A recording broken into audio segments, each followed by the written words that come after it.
History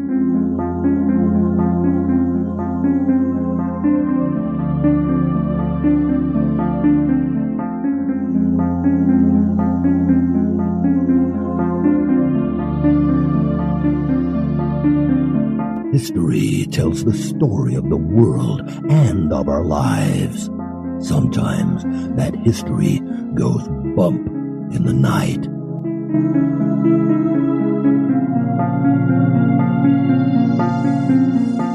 Broadcasting from the center of oddity and the supernatural in Central Florida, it's the History Goes Bump podcast.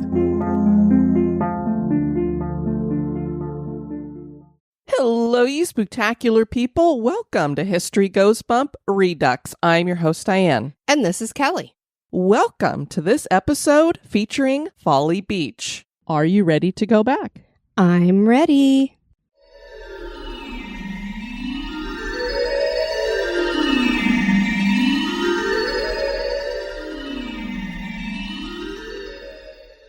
The barrier island of Folly Beach, South Carolina, appears picturesque with its images of waves lapping against the sand.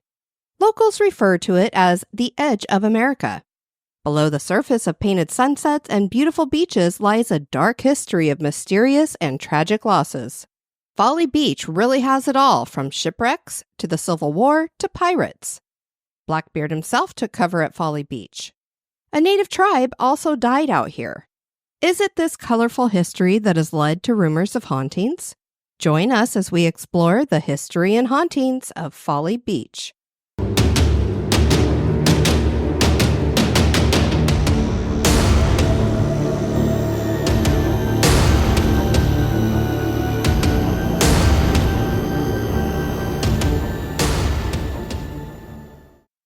Much of what we know about Folly Beach comes from its close geographic and cultural connections to the city of Charleston, South Carolina. The name Folly is thought to have come from the Old English translation of the word, which means a clump of trees or a thicket. This name appears to be historically appropriate for the island, as the landscape was quite lush with foliage. The main channel into Charleston Harbor in the 1700s and 1800s brought the ships past the northern side of Folly Island. For some ships, the trees on Folly Island may have been the first they had seen after a long voyage across the Atlantic. The island has also at times been labeled Coffin Land or Coffin Island on some historical maps. The significance of this name is still under debate for several reasons. Some people believe that it's due to the fact that ships entering Charleston Harbor would drop off sick and dying people on the island to avoid becoming quarantined. Others think it came about from a shipwreck that occurred off the coast of Folly in 1700. Many of the bodies of those on board washed up on the beach. The final inconsistency with the name Coffin Island is that documents also show that name being used for Morris Island as early as 1749. King William III issued a land grant for the area to William Rivers in 1696. Mr. Rivers was unable to do anything with the land grant, so he sold it. Folly Beach passed through the hands of several owners who never lived there, but the true owners of the island had been there for many years. The Bohicket tribe called this land home. The Bohickets were a sub-tribe of the Cusco or Cusabo who lived in a village near Charleston Harbor. By the late 1600s, this tribe had completely disappeared. Even today, it remains unclear what happened to them. The Bohicket River pays homage to the tribe.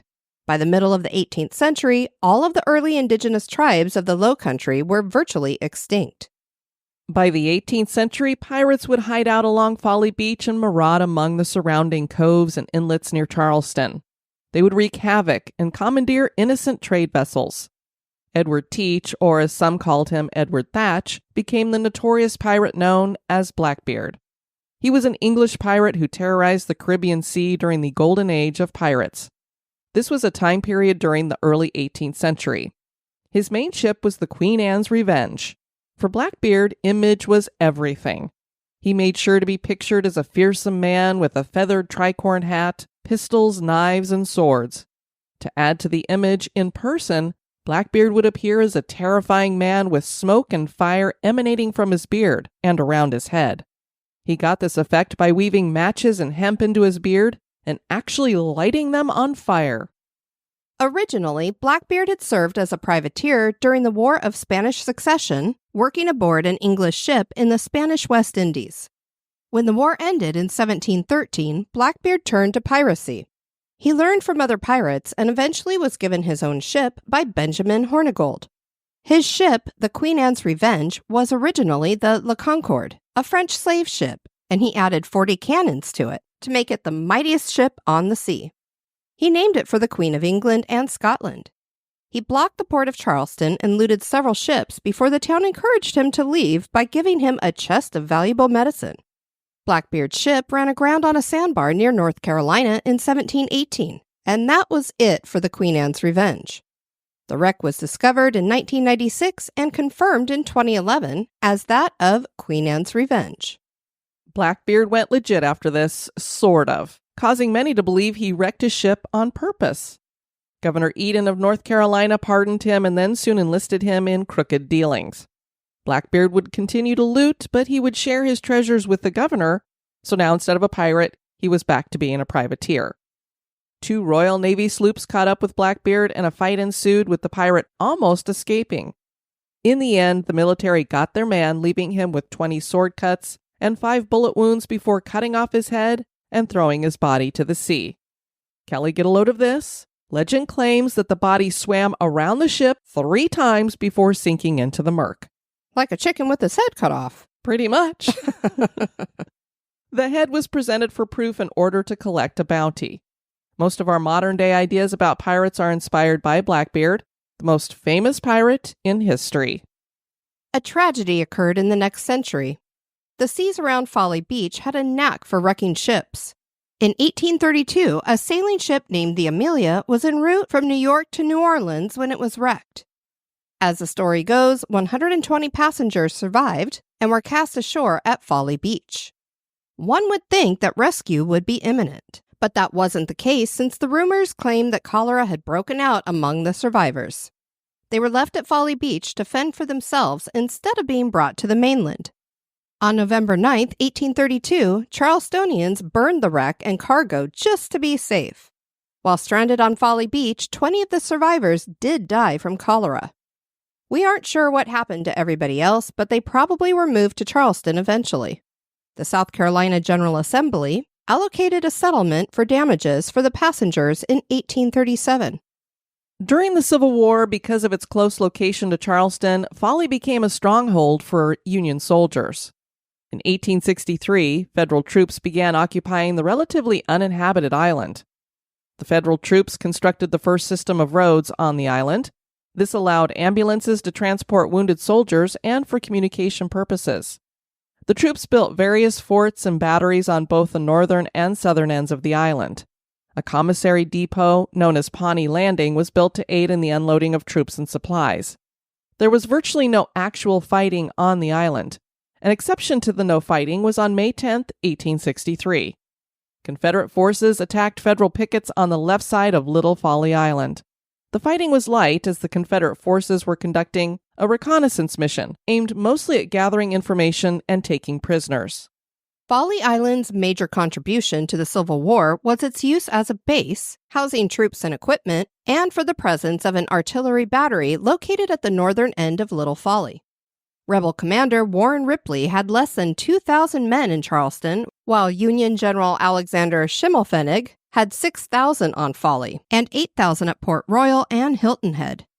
The island was used as a staging area for the Battle of Morris Island, which took place from July to September 1863. Fort Wagner, a Confederate fortification that guarded the entrance to Charleston Harbor, was located on Morris Island.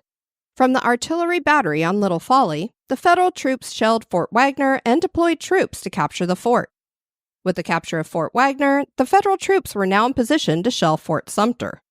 On August 17, 1863, the shelling began and quickly reduced Fort Sumter to rubble. The troops moved their artillery from Big Folly to the captured fort and renamed it Battery Meade. Still, they were unable to force a Confederate surrender. Folly Island and Morris Island remained occupied by Federal troops until the end of the war. What remains archaeologically is known as Folly North Site and was listed on the National Register of Historic Sites in 2003. The site contains the extant remains of 2 Civil War artillery batteries and artifacts associated with 8 other batteries and Fort Greene, which have likely eroded into the Atlantic Ocean over time. And now a little break for a word about one of our sponsors.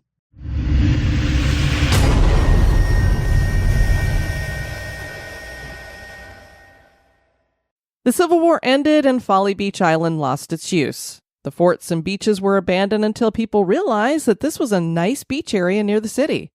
A pavilion was built in the 1920s, and rumor has it that this helped usher in an era similar to that of the time of piracy, where pirates enjoyed the isolation of the island. Bootleggers made good use of the island for their hideouts and dropping off liquor. Building and habitation really launched in the 1930s as temporary camps became cottages and then homes, and then finally, tourist attractions were added like the Folly Pier, which became a musical headquarters. Big bands came to play, including Maurice Williams and Glenn Miller's bands. George Gershwin came as well, and while he was here, he composed the classical musical Porgy and Bess that contains the classic line, "Summertime and the living is easy," in 1934 while staying at 708 West Arctic. A wooden bridge and toll gate was built to aid with the influx of day visitors. A toll of 20 cents per person or 50 cents for a carload was charged. Friends would fill a car to capacity and beyond to avoid the high toll fee. Sounds like us going to the drive-in and putting people in the trunk and stuff. Indeed. Or clown car to circus. Residents paid $3 a month to come and go as they pleased. At this same time, goats were being used to keep the grass under control. It became a popular game called kid snatching to try and steal a goat and get it past the toll and off the island without getting caught. What they did with the goat once they were back in the city is unknown. It wasn't until 1936 that Folly became a township all into its own. A jail, if you can even call it that, was erected. It consisted of a mere cage in the marsh, where the Sandbar restaurant was located when it was open. Any man arrested for drunken or disorderly conduct was locked away with the mosquitoes and heat, and left to sober up for a few days under the awful conditions. Later, the jail was moved into a more central location with a better environment. The 1940s, coupled with World War II, saw an increase in population and needed housing on Folly. In 1942, the island initiated an air raid system. The siren would sound on Saturday at noon. This happened every Saturday until the late 1990s. Wow! Goodness. As visiting the beach for vacation became more popular in the 1940s through to the 1950s, there was an increase in musical entertainment on the island.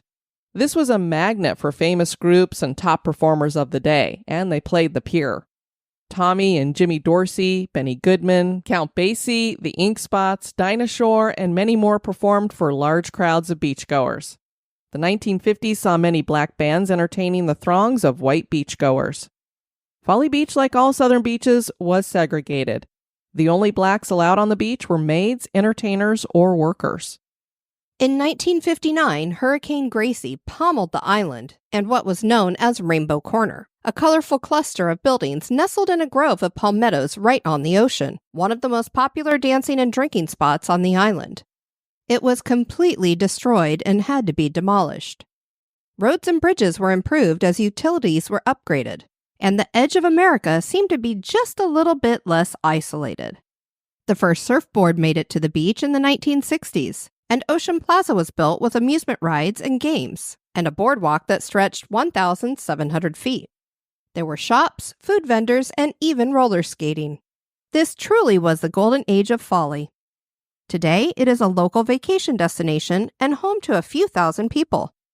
Part artistic retreat, part eclectic community, but all sun, beach, and fun on the ocean. With the kind of history that has occurred in and around Folly Beach, it is no wonder that there are claims that the town is haunted, particularly its beaches. And with a name like Coffin Island, one should expect to see a ghost or two. One possible reason for hauntings at Folly Beach could be linked to a mysterious discovery in the 1980s. Construction workers were digging on the island when they found 14 bodies at the west end of Folly Beach. The South Carolina Institute of Archaeology and Anthropology was called out to handle the dig and investigate, and they figured out that the bodies belonged to members of the 55th Massachusetts Volunteer Regiment. The 55th Regiment was joined on Folly Beach by the soldiers of the 54th Regiment that was made popular in the movie Glory. Archaeologists were shocked to find that 12 of the skeletons were missing their skulls and other body parts. And even stranger was the fact that the bodies didn't have battle wounds.